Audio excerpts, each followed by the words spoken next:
በስመ አብ ወወልድ ወመንፈስ ቅዱስ አሐዱ አምላክ አሜን። ሰላም ጣና ይሃብለይ ክቡራት ተኸታተልቲ ናብዚ ቻናል እዚ እንኳዕ ብሰላም መጻኹም። ሎሚ ካብ መጽሓፍ ቅዱስ ምናልባት ድማ ብዙሓት ዘይንፈልጦ ታሪኽ መልአክ ቅዱስ ሩፋኤል ይዘልኩም መጽእ ኣለኹ። እዚ ታሪኽ እዚ ብዛዕባ እምነትን ትዕግስትን መለኮታዊ ሓገዝን ግሩም ትምህርቲ ይህበና። ኣብ እዋን ምርኮ ኣስራውያን ካብ ብዙሓት ወገናት እስራኤል ኣብ ከተማ ነነዌ ዝነበረ ትንቢት ዝተባሃለ ሓደ ጻድቕ ሰብ ነበረ። ምስ ሰበይቱ ሃናን ምስ ወዶም ጦብያን ብፍቕሪ ይነብሩ ነበሩ። ጦቢት ብሩኽ ሰብ ነበረ።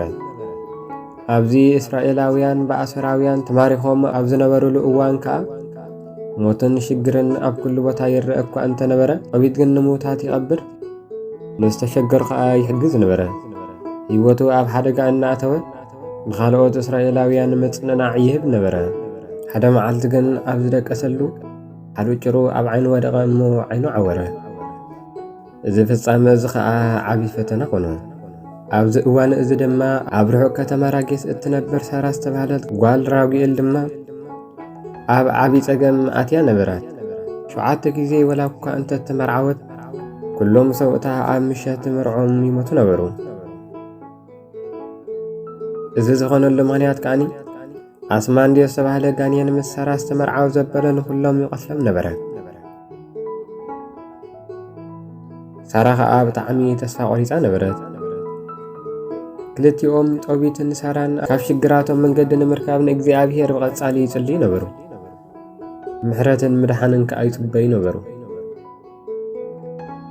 እግዚአብሔር ድማ ንጸሎቶም መልሲ ሃበ። ለመልአከ ቅዱስ ሩፋኤል ንኽልቲኦም ንምሕጋዝ ለኣኸሎም። ጦቢት ስለ ዝኣረገ ንወዲ ጦብያ ጸዊዑ ኣብዛ ዓለም እዚኣ ዝግብኦ ኩሉ መንፈሳዊ ዕዮ ምሃሮ። ድሕሪኡ ድማ ወደይ ኣነ ከይሞትኩ መጻምድቲ ህይወትካ ድለ፣ ኣብ ምንላይካ ድማ ኣስተውዕል። ንሕና ዘርኢ ኣብርሃምን ይስሐቅን ያዕቆብን ኢና። ስለዚ ካብኦም ወገነ ዝኾነት ድለ በሎ። ብተወሳኺ ድማ ጦቢት ንወዱ ምስ ገብርኤል ሓደራ ገንዘብ ዘቐመጥክዎ ኣለኒ እሞ ኣነ ብህይወት ከለኹ እንተ ምጻኻዮ ይሓይሽ በሎ። ጦብያ ድማ ንምኽሪ ኣቦኡ ኩሉ ብጽሞና ምስ ሰምዐ ኣቦይ እዚ ነገርካን ኩሉ ክፍጽም እየ፣ ግና ከም ምስ ገብርኤል ዘሎ ገንዘብ ብኸመይ ክመጽእ ይኽእል? ሃገሩ ድማ ኣይፈልጦን እየ በለ። ኣብዚ እዋን እዚ ኣገዳሲ ጉዳይ ስለ ዝነበረ ጦቢት ንወዱ ምስኡ ዝኸይድ ሰብ ድለ በሎ። ምናልባት ምሳኻ ዝኸይድ መሓዛ ክትረክብ ትኽእል ኢኻ፣ ወላ ደሞዝ ሂብካዮ ምሳኻ ዝኸይድ እንተኾነ ሓደ ምሳኻ ዝኸይድ ሰብ ድለ በሎ። ጦብያ ድማ ምስኡ ዝኸይድ ሰብ ንምድላይ ምስ ከደ ሓደ ጽቡቕ ሰብኣይ ረኸበ። እዚ ሰብ እዚ ከዓ መልአክ ቅዱስ ሩፋኤል ብኣካል ሰብ ዝተገለጸ ነበረ። ጦብያ ግና መልአክ ምዃኑ ኣይፈለጦም። ምስኡ ዝኹሉ ጦብያ መልአኽ ሰብ ኮይኑ ከም ዝረኸቦ ገይሩ ናብቲ ክፍለ ሜዶን ዝርከብ ራጌስ መስኡ ክኸይድ ከም ዝኽእል ሓተቶ። ከምኡውን ንዋጋዕ እዩ ዝደለዮ ክኸፈሎ ምዃኑ ነገሮ። ቅዱስ ሩፋኤል ድማ እሺ ምሳኻ ክኸይድ ፍቓደኛ እየ፣ ንመንገድን ንሃገርን ብጽቡቕ ይፈልጦ እየ፣ ኣብ ገብርኤል ቤት ድማ ብዙሕ ግዜ ቀሚጠ እየ ኢሉ መለሰሉ። ጦብያ ድማ በል ናብ ኣቦይ ንኸይድ ኢሉ ናብ ቤት ወሲዱ ምስ ኣቡኡ ኣላለዮ።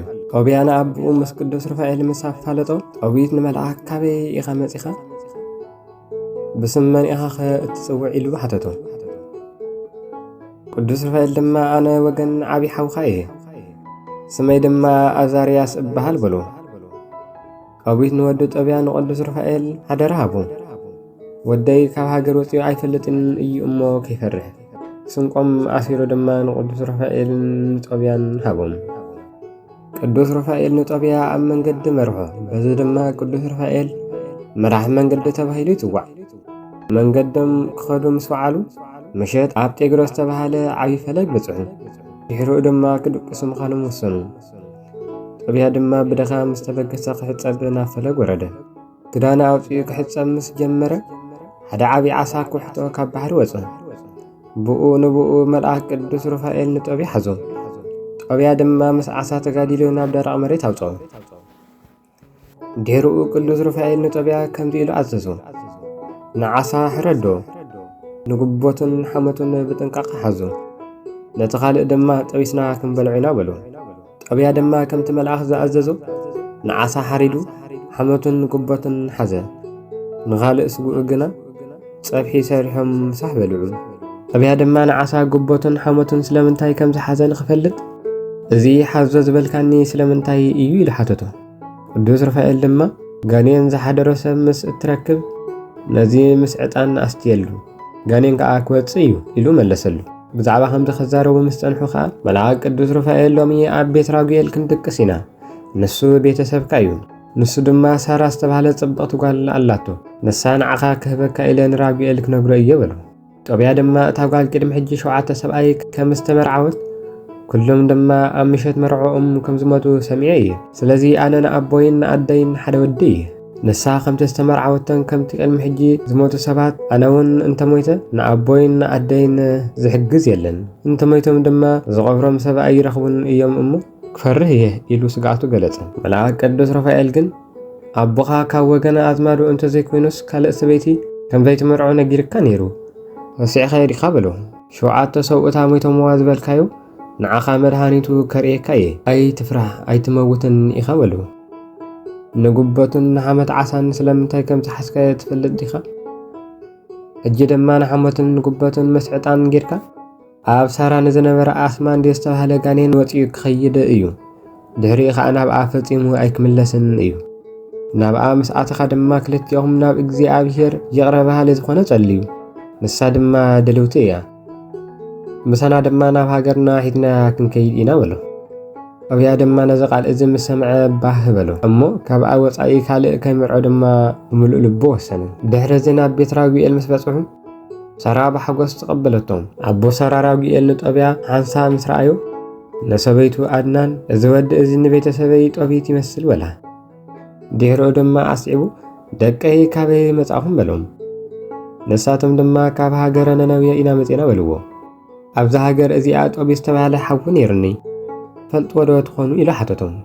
ኣብዚ እዋን እዚ ጦብያ ንኣቦኡ ምስ ፀዋዓሉ ንፈልጦ ኢና ኣነ ባዕለይ ወዲ ጦቢት እየ በሎ። ድሕሪ እዚ ራጉኤል ወዲ ሓወይ ዲኻ ኢሉ ሰዓሞ። ኣድናን እውን ሰዓመቶም እሞ ኩሎም ተሓጒሶም ናፍቆቶም ኣውፁ። ኣቦ ሳራ ድማ ምስ ሓዊ ጦቢት ከም ዝመፁ ምስ ፈለጠ ብኽብርን ሓጎስን ዓደሞም። ምሳ ምስ በልዑ ድማ ጦብያ ንቅዱስ ሩፋኤል ኣብ መንገዲ ዝነገሮ ብልቡ ይመላለስ ስለ ዝነበረ ንቅዱስ ሩፋኤል እቲ ኣብ መንገዲ ዝነገርካኒ ሕጂ ፈጽመለይ ይበሎ። ኣቦ ሳራ ራጉኤል ድማ እዚ ጉዳይ ናይ ጓሉ ምዃኑ ምስ ፈለጠ ንጦብያ ወደይ እዛ ጓል እዚኣ ንዓኻ እትምጥን እያ እሞ ሂበካ ኣለኹ፣ ኣይትፍራህ ኣይትጠራጠር፣ ሕጂ ድማ ብላዕን ስተን፣ ንሎሚ ድማ ባህ ይበልካ በሎ። እሞ ሳራ ዝነበረትሉ ቤት መርዓ እትዮም ፀውዕዎም። ጦብያ ድማ ንሳራ በላ ሓፍተይ ንህይወትና ንምሕላውን ንመርዓና ንምኽባርን ቅድሚ ኩሉ ናብ ፈጣሪና ንጸሊ በላ እሞ ብሓባር ጸለዩ። ድሕሪ ምጽላዮም ድማ ነቲ ዝሓዝዎ ጉቦትን ሓሞትን ዓሳ ምስ ዕጣን ሓዊሶም ምስ ኣስተያ ኣብ ሳራ ሓዲሩ ዝነበረ ኣስማንዴ ዝተባሃለ ጋኔን ካብ ሳራ ወፂኡ ከደ። ካልኣይ ድማ ክምለስ ኣይከኣለን።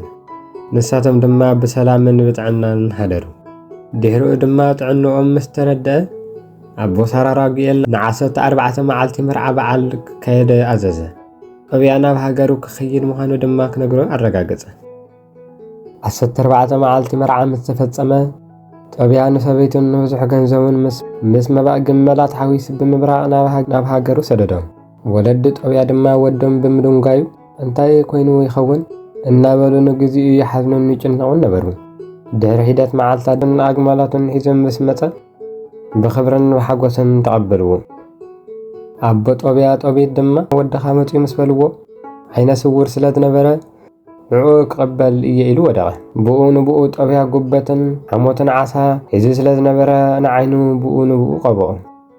ብኡ ንብኡ ድማ ኣዒንቱ ተኸፍታ። ኣብ መወዳእታ ድማ ምስ ጦብያ ዝኸደ መልአክ ቅዱስ ሩፋኤል ናይ ድኻም ዋጋ ንኽህብዎ ፀውዖም።